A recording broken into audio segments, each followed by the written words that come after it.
વિદ્યાર્થીઓ, આજનો આપણો જે આ પાઠ છે એ આપણે પૂરો કર્યો છે. છતાંય આપણે જે છે આખા પાઠનો સાર જોઈ લઈએ. એક વાક્યના પ્રશ્ન જવાબ કઈ રીતના નીકળતા હોય છે એ, અને કેટલા પ્રશ્નો આ પાઠમાં જોયા. આ પાઠની અંદર આપણે બે જોવાનું, એક કેના વિશે?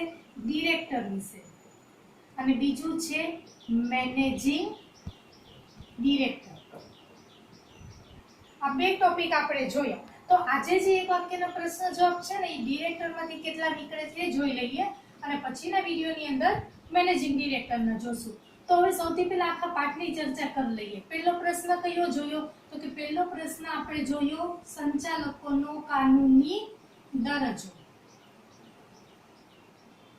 પછી બીજી ટૂંક નોંધ જોઈ હતી બે, એક સંચાલકની સંખ્યા અને બીજું ઓળખ ક્રમાંક. પછી ત્યાર પછીનું સંચાલકની નિમણૂક જોઈ. સંચાલકની નિમણૂક જોઈ ગયું. પછી સંચાલકોનો પ્રકાર જોયા. કેટલા પ્રકાર? 8. સંચાલકોના પ્રકાર જોયા. ત્યાર પછી આપણે જોયું સંચાલકોની લાયકાતો અને ગેરલાયકાતો. પછી સંચાલકોની નિવૃત્તિ, રાજીનામું અને હોદ્દા ઉપરથી દૂર કરવા. ત્યાર પછીનો પોઈન્ટ આપણે જે જોયો એ છે સંચાલકોની સત્તા, ફરજો અને જવાબદારીઓ. આટલા આપણે જોયા. હવે આની અંદરથી સંચાલકોનો હોદ્દો જે ખાલી સ્થાન છે એને આપણે કેની અંદર સમાવેશ કરી લેશું? પ્રકારમાં જ સમાવેશ કરી લેશું. એમ જોઈએ તો 8 થઈ જાય, પણ આપણે 7 ટોપિક આ રીતના જોઈશું આજે. બરાબર? તો સૌથી પહેલું આપણે જોઈએ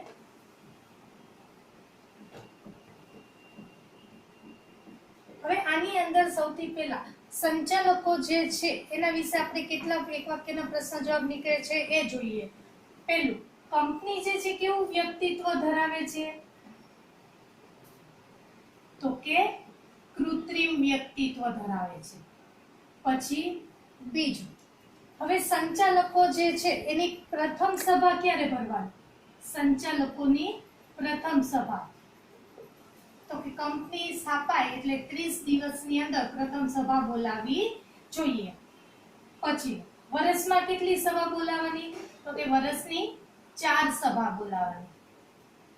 પછી કોરમ કેટલી રાખવાની સભામાં? તો કે 1/3 ભાગ અથવા 2 માંથી જે વધારે હોય તે કોરમ રાખવાની. પછી ભારતમાં પાછલા 180 દિવસ કોઈ પણ એક સંચાલકે વસવાટ કરેલો હોવો જોઈએ. ભારતમાં કેટલા દિવસ કોઈ પણ એક સંચાલકે વસવાટ કરેલો હોવો જોઈએ પાછલા? તો કે 180 દિવસ. પછી કંપનીના અસ્તિત્વ માટે શું જરૂરી છે? તો કંપનીના અસ્તિત્વ માટે એક સંચાલન અને બીજું માલિક. આ બે વસ્તુ જરૂરી છે. તો આટલા પ્રશ્નો આપણે કેમાંથી જોયા? પ્રસ્તાવનામાંથી જોયા. હવે સંચાલકોનો કાનૂની દરજ્જો. તો કાનૂની દરજ્જો જે છે એમાંથી તો એક પ્રશ્ન ન પૂછાતા વિધાન જ પૂછાઈ શકે. પછી જોઈએ સંચાલક એટલે શું? તો એમાં આપણે અર્થ લખવાનો કયો? દોરવણી અંકુશવાળો અને વ્યાપક નીતિઓનું ઘડતર કરે. પછી સંચાલક મંડળ કેને કહેવાય? સંચાલક મંડળ. તો કે કંપની જે છે એક સંચાલક જે છે એને ખાલી સંચાલક કહેવાય, પણ બધા સંચાલક ભેગા થાય અને સંયુક્ત રીતના કામ કરે એને કહેવાય સંચાલક મંડળ કહેવાય. કઈ વ્યક્તિને સંચાલક તરીકે નિમી શકાય? જીવંત વ્યક્તિ, કરાર કરવા માટે લાયક હોય એવી. કઈ વ્યક્તિને સંચાલક તરીકે ન નિમી શકાય? તો કે ભાગીદારી પેઢી,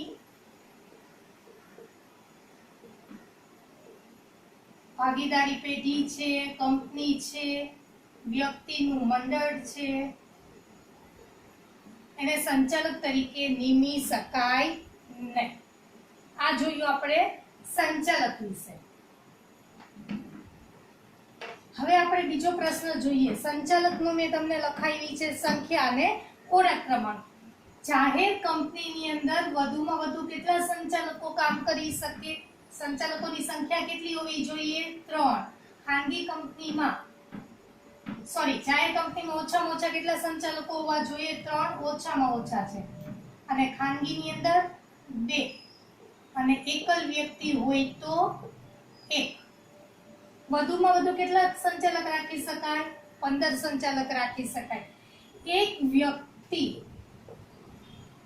વધુમાં વધુ કેટલી કંપનીમાં કામ કરી શકે? જાહેર અને ખાનગી બે, તો કે 20 કંપનીમાં સંચાલક તરીકે હોદ્દો ધારણ કરી શકે. અને જો ખાલી જાહેર કંપની હોય તો કેટલી કંપનીમાં? તો કે 10 કંપનીમાં. સંચાલક પોતાનો ઓળખ ક્રમાંક ક્યાંથી મેળવી શકે? કેન્દ્ર સરકારને અરજી કરીને. અરજી કરે એટલે કેટલા માસમાં કેન્દ્ર સરકાર ઓળખ ક્રમાંક ફાળવે છે? તો કે 1 માસમાં. અને ત્યાર પછીનું કેટલો ઓળખ ક્રમાંક મેળવી શકે સંચાલક? એક જ ઓળખ ક્રમાંક મેળવી શકે. આ તમને પરીક્ષામાં મેં પૂછ્યું તો કેટલો ઓળખ ક્રમાંક મેળવી શકે? એક જ ઓળખ ક્રમાંક મેળવી શકે. તો બીજો જે ટોપિક છે એમાંથી કયા પ્રશ્ન પૂછાય એ મેં અહીંયા પૂરા કર્યા. ત્યાર પછીનો આપણે જે પ્રકાર આપણે જોવાના છીએ પ્રશ્ન તે છે સંચાલકનો પ્રકાર.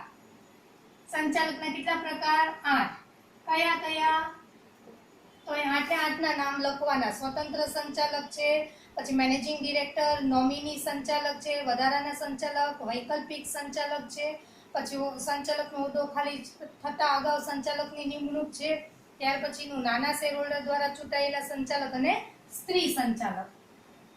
અહીંયા પ્રકાર લખવાના. પછી સૌથી પહેલું જોઈએ સ્વતંત્ર સંચાલક. કેને કહેવાય? તો એનો અર્થ લખવાનો. પૂર્ણના સમયનો ન હોય, મેનેજિંગ ડિરેક્ટર ન હોય, નોમિની ડિરેક્ટર ન હોય, એને કહેવાય સ્વતંત્ર સંચાલક. સ્વતંત્ર સંચાલકની સંખ્યા કેટલી હોય? લઘુત્તમ 1/3 ભાગની સંખ્યા હોય સ્વતંત્ર સંચાલકની. આ સ્વતંત્ર સંચાલક જે છે એની નિમણૂક, બરાબર, સ્વતંત્ર સંચાલકની નિમણૂક કોણ કરે છે? તો કે સ્વતંત્ર સંચાલકની નિમણૂક કેન્દ્ર સરકાર દ્વારા જે થાય નિમણૂક ડેટા બેંકમાંથી એની નિમણૂક કરવામાં આવે. કેન્દ્ર સરકારે મંજૂરી આપી હોય એ ડેટા બેંકમાંથી એની નિમણૂક થશે. અને એની મુદત કેટલી?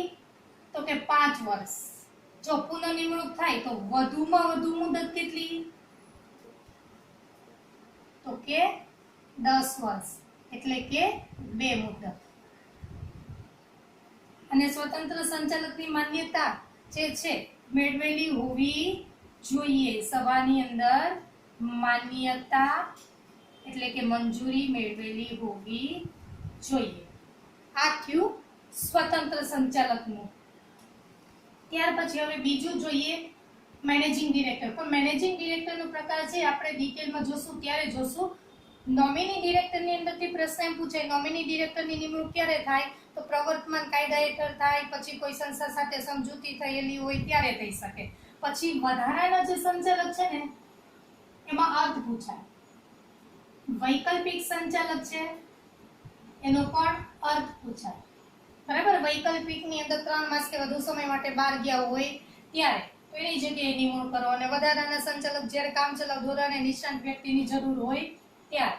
તો વૈકલ્પિક સંચાલક થઈ ગયું, વધારાના સંચાલક થઈ ગયું. ખાલી જગ્યા સ્થાન ખાલી થાય અગાઉ પતિ એવું કદી પ્રશ્ન પૂછાય એની શક્યતા નથી. ત્યાર પછીનું આપણે જે જોઈએ તે છે નાના શેર હોલ્ડર. નાના શેર હોલ્ડરના શેરની દાર્શનિક કિંમત કેટલી? 20,000 થી વધુ ન હોવી જોઈએ. બરાબર. અને એમાં કેટલા સંચાલકો કે ત્યારે?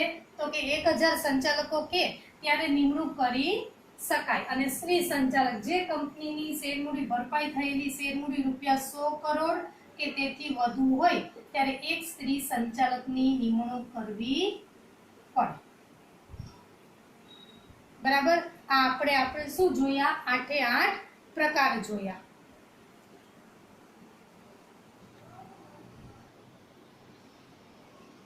અગાઉનો એક પ્રશ્ન આપણો બાકી રહી ગયો, સંચાલકોની નિમણૂક. તો નિમણૂકની અંદરથી કયા પ્રશ્ન નીકળે? તો નિમણૂકની અંદરથી કંપનીના પ્રથમ સંચાલકો કોને કહેવાય? નિયમન પત્રમાં જેના નામ દર્શાવ્યા હોય, તો નિયમન પત્રમાં જોગવાઈ ન કરી હોય તો આવેદન પત્રમાં સહી કરનાર પ્રથમ સંચાલકો કહેવાય. હવે આ પ્રથમ સંચાલકની મુદત ક્યાં સુધી? પ્રથમ વાર્ષિક સામાન્ય સભા સુધી. પછી કેટલા સંચાલકો જે છે ક્રમ પ્રમાણે નિવૃત્ત થાય છે? તો કે 2/3 ભાગમાં. અને 2/3 ભાગમાંથી કેટલા સંચાલકો સિનિયોરિટીના આધારે નિવૃત્ત થાય છે? 1/3 ભાગમાં. તો આ નિમણૂકમાંથી આટલા પ્રશ્નો નીકળી શકે. વર્તમાન સમયમાં પછી એમ પૂછાય, વર્તમાન સમયમાં કંપનીનું સંચાલન કોણ કરે છે? તો કે સંચાલક મંડળ. હવે આપણે જોઈએ સંચાલકોના પ્રકાર જોવાઈ ગયા, સંચાલકોની લાયકાતો અને ગેરલાયકાતો. આમાંથી વધુ કઈ પૂછાતું હજી સુધી નથી, કારણ કે આખો પ્રશ્ન પૂછાય. બહુ પૂછાય તો એવું પૂછાઈ શકે કે વાર્ષિક હિસાબો કેટલા સમય સુધી નાણાકીય વર્ષ સુધી રજૂ ન કર્યા હોય? તો કે 3 વર્ષ છે. પછી શેરનો બાકી હપ્તો એ ભર્યો ન હોય તો કેટલા માસની સજા થઈ હોય તો એને ગેરલાયક કહેવાય? તો કે 6 માસ કે તેથી વધુ. એવું પ્રશ્ન પૂછાઈ શકે. ચલો, લાયકાતો અને ગેરલાયકાતો જોઈ. ત્યાર પછી જોઈએ રાજીનામું, પછી હોદ્દા પરથી દૂર કરવા અને નિવૃત્તિ. નિવૃત્તિમાં તો આપણે જે 2/3 ભાગ 1/3 ભાગ આવી ગયું સંચાલકોમાં, એ જ બધું આવશે. રાજીનામુંમાં એવું કંઈ ખાસ છે નહીં, અરજી કરવી પડે. હોદ્દા ઉપરથી દૂર 2 વ્યક્તિ કરી શકે, એક શેર હોલ્ડરો અને બીજું સંચાલક. સંચાલકોના હોદ્દા પરથી દૂર કોણ કરી શકે? તો કે 2 લોકો, એક શેર હોલ્ડર અને બીજું સંચાલક મંડળની સભા, એટલે કે સંચાલકો. આ 2 વ્યક્તિ છે સંચાલકને હોદ્દા ઉપરથી દૂર કરી શકે. તો રાજીનામાનો પોઈન્ટ જોયો. હવે આપણે જે પોઈન્ટ જોવાનો છે એ છે સંચાલકોની સત્તા, ફરજો અને જવાબદારીઓ. તો સત્તાની અંદર તો ઘણી બધી સત્તા આપવામાં આવી છે, બરાબર? તો એમાંથી એટલું બધું ન પૂછાઈ શકે, પણ સત્તા સંચાલકને કઈ રીતના પ્રાપ્ત થાય? તો 3 રીતના પ્રાપ્ત થાય. એક, કંપની ધારા અન્વયે. બીજું, આવેદન પત્ર દ્વારા. અને ત્રીજું, નિયમન પત્ર દ્વારા એને સત્તા પ્રાપ્ત થાય છે. હવે આપણે જોવાનું છે ફરજો. કઈ કઈ એને ફરજો જે છે એમાંથી એમસીક્યુ કઈ રીતના પૂછાઈ શકે. હવે ફરજોની અંદરથી 2 કે 3 એમસીક્યુ પૂછાઈ શકે કે સંચાલક મંડળની સભા ઓછામાં ઓછી કેટલા માસે બોલાવવી? તો કે 3 માસે. 4 સભા આપણે જોયું તો વર્ષમાં, વર્ષની 4, તો દર 3 મહિને 1 સભા બોલાવી. પછી ઓડિટ સમિતિ રચવાની ફરજ કોની છે? તો કે સંચાલક મંડળની છે, સંચાલકોની ફરજો છે. પછી ત્યાર પછીની બીજી સમિતિ જે છે, ઓડિટ સમિતિ રચવાની ફરજ હોય, અથવા બીજી કોઈ પણ પ્રકારની કંપનીની હિત સંબંધી સમિતિ છે, હિત સંબંધી સમિતિ.